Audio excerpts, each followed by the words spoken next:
So guys, ito yung Hinagdanan Cave. Yan. Hinagdanan Cave dito to sa Tagbilaran. Tagbilaran, Panglao. Yan. Ang entrance po dito ay 120. So, yun yung tuktok. Medyo may kadiliman siya.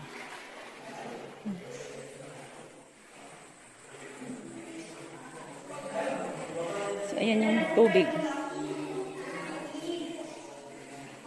So, punta tayo dito. Nandito sila. Wait lang, at ang lamig. Ay, oh my God, parang may yelo yung tubig.